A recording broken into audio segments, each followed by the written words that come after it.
Good morning class. मैं जय सिंह आप लोगों को कक्षा 12 ए के अंतर्गत में जो सब्जेक्ट है इतिहास, उसका सेकेंड चैप्टर जो है उसमें किसान और राज्य एवं अर्थव्यवस्थाएं, इस पाठ का हम यहाँ पर आज अध्ययन करेंगे। और इस पाठ में हमें किस सन से लेकर किस सन तक पढ़ना है, इस चीज को ध्यान देना है। तो बेटा 6वीं शताब्दी ईसा पूर्व से लेकर 6वीं शताब्दी ईस्वी सन तक की किसानों की स्थिति, राज्य की स्थिति एवं अर्थव्यवस्थाएं, मतलब जीविका के क्या स्रोत थे। तो सबसे पहले बेटा हमको याद रखना है कि अगर इस पाठ को पढ़ने जा रहे हैं तो 6वीं शताब्दी ईसा पूर्व से 6वीं शताब्दी ईस्वी सन तक की बात को हमको समझना होगा कि उस समय भारत की राजनीतिक, आर्थिक और सामाजिक स्थिति कैसी थी। तो हम इस पाठ के माध्यम से आपको मैंने इसके पहले जो है जैन और बौद्ध धर्म की क्लास, जब जैन और बौद्ध धर्म मैंने पढ़ाया था तो उस समय मैंने जैन और बौद्ध धर्म के विषय में बताया था। उसी समय आपको मैं बता देना चाहता हूँ कि जब ये जैन और बौद्ध धर्म थे उसी समय उत्तर भारत में 6वीं शताब्दी ईसा पूर्व में, ठीक है, 6वीं शताब्दी ईसा पूर्व में संपूर्ण भारत जो था 16 महाजनपदों में विभक्त था। तो ये बेटा 16 महाजनपद थे, ठीक है। ये 16 महाजनपद थे जिसमें काशी, कौशल, अंग, मगध, वंश, कुरु, पांचाल, चेरी, वत्स, मत्स्य, अवंती, मल्ल, सुसेन, अस्मक, कंबोज और गंधार। 6वीं शताब्दी ईसा पूर्व संपूर्ण जो भारत में विभक्त था उसमें कितने महाजनपदों में बेटा बटा हुआ था? 16 महाजनपदों में बटा हुआ था। तो बेटा आपको मैं बता देना चाहता हूं कि ये जो 16 महाजनपद थे, इन 16 महाजनपदों में कहीं पर राजतंत्रात्मक शासन प्रणाली और किसी में गणतंत्रात्मक शासन प्रणाली का विवरण मिलता है। अर्थात उस समय के जो राज्य थे, ये जो यहाँ पे मैंने राज्यों के विषय में बताया है, जो राज्य थे उनमें कैसी शासन व्यवस्था थी। तो शासन व्यवस्था में राजतंत्रात्मक शासन प्रणाली और गणतंत्रात्मक, अर्थात राजतंत्रात्मक शासन प्रणाली क्या थी और गणतंत्रात्मक शासन प्रणाली क्या थी। तो राजतंत्रात्मक शासन प्रणाली के अंतर्गत में यदि देखेंगे राजतंत्र अर्थात राजा का तंत्र, अर्थात इसमें जो राजा का राजतंत्रात्मक शासन प्रणाली में राजा का चुनाव, जो राजा था वो वंशानुगत होता था। वंशानुगत अर्थात एक राजा के बाद उसका पुत्र चाहे वह अयोग्य क्यों न हो, लेकिन वह वंशानुगत क्रम में शासन करता था। वहीं पर गणतंत्रात्मक होता है जनता का शासन, अर्थात जहां पर राजा का चुनाव जनता द्वारा होता था, ऐसी प्रणाली को गणतंत्रात्मक शासन प्रणाली बोलते हैं, ठीक है। तो बेटा 6वीं शताब्दी ईसा पूर्व जो 16 महाजनपद थे, 16 महाजनपदों में जो प्रमुख रूप से अभी मैंने ये नाम बताए हैं, 16 नाम याद रखने हैं क्योंकि एग्जाम पर्पज से ये क्वेश्चन बहुत ज़्यादा पूछे जाते हैं। कभी कभी आपको 16 महाजनपदों में 5 जनपदों के नाम पूछ लेंगे, उनकी राजधानियाँ पूछ लेंगे। तो इसलिए मैं इन 16 महाजनपदों के नाम मैंने इस ब्लैक बोर्ड में इस लेक्चर क्लास में आपको बताया है, इसको जरूर नोट डाउन करना है और समझना है।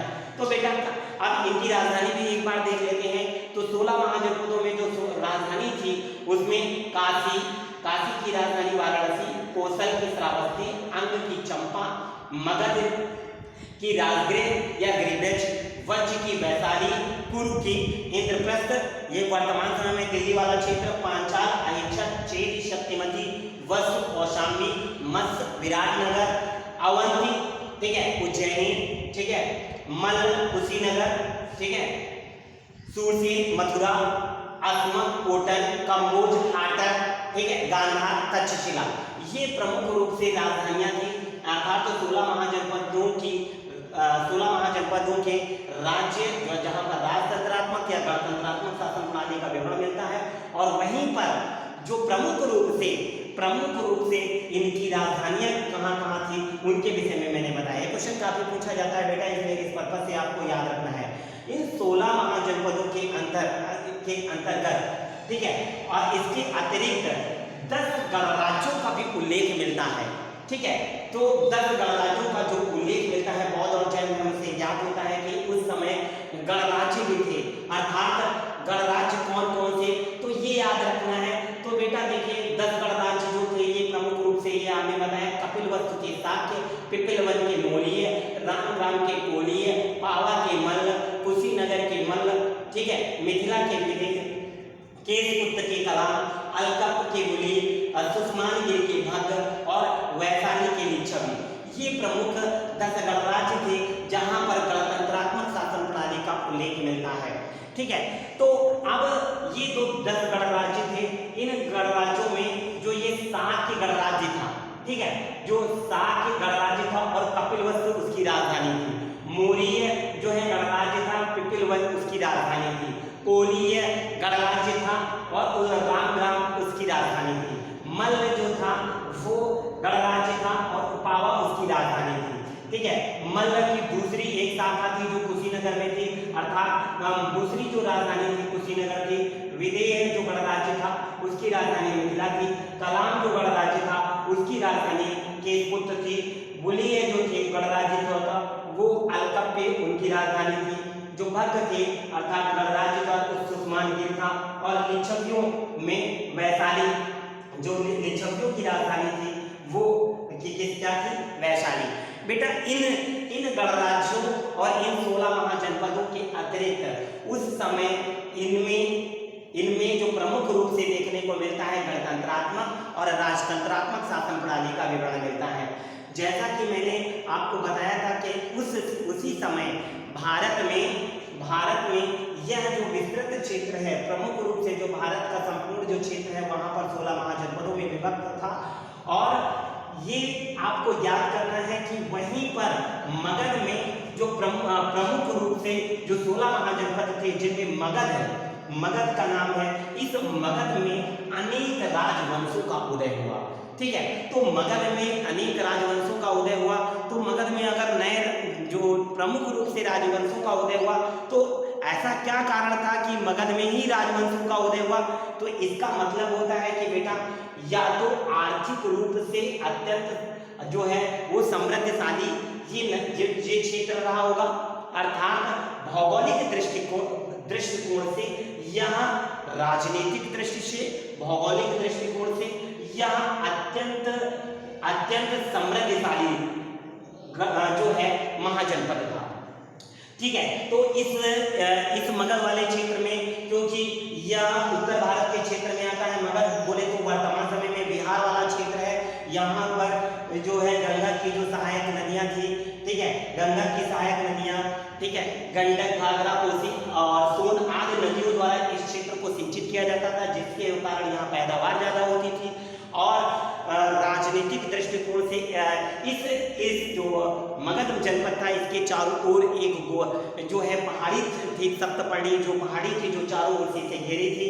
और यहाँ पर पर्याप्त मात्रा में लोहे और कोयले का भंडार होने के कारण यहाँ पर जो राजनीतिक दृष्टिकोण से अत्यंत समृद्धशाली सिद्ध हुआ।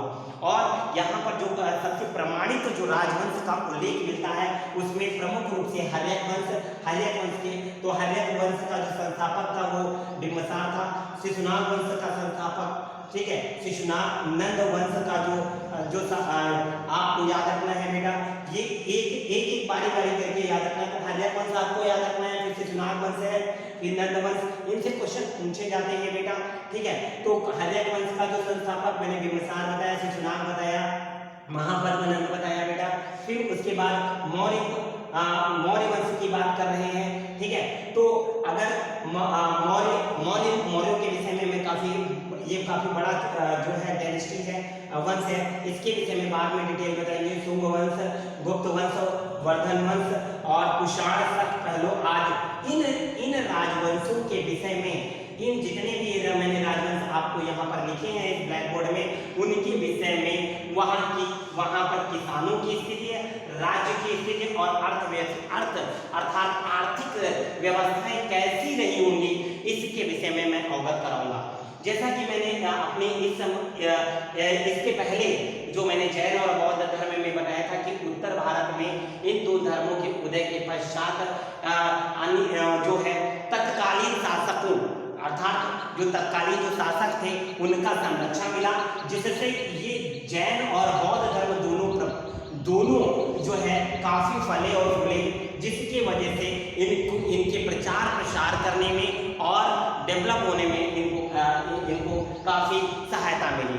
और इनमें जो प्रमुख रूप से जो राजवंश थे, ये प्रमुख राजवंश थे। ठीक है, तो आपको अभी हम इस लेक्चर क्लास में आपको मैंने 6ठी शताब्दी ईसा पूर्व 16 महाजनपद 10 गणराज्यों के विषय में और जो प्रमुख रूप से वंश हैं, इन वंशों के विषय में वंशों के विषय में बेसिक जानकारी आपको बताई है। अभी इन वंशों के विषय में एक एक करके जो पूरी डायनेस्टियाँ हैं उनके विषय में बताऊंगा। नेक्स्ट क्लास में मैं अपने लेक्चर क्लास में इसको पुनः बताने का इन राजवंशों को एक एक करके पूरे राजवंशों को बताऊंगा। ठीक है बेटा, तो आज इतना ही आपको नोट करना है, क्योंकि एग्जाम में सबसे ज़्यादा जो पूछे जाते हैं 16 महाजनपद पूछे जाते हैं। ठीक है, 16 महाजनपद और 10 गणराज्यों के। तो कभी 16 महाजनपदों में 5 जनपदों की राजधानियाँ, तो राजधानियाँ मैंने अभी बता दी थी आप लोगों को, राजधानियाँ और महाजनपदों के नाम तो याद रखना है। 10 गणराज्यों का नाम भी अभी मैंने बता दिया। तो आज के लिए बेटा इतना ही है। अभी जब नेक्स्ट मैं लेक्चर क्लास दूंगा तो राजवंशों के विषय में अर्थात डायनेस्टियों के विषय में आपको मैं यहाँ पर बताऊंगा। ठीक है बेटा, आज के लिए इतना ही, धन्यवाद।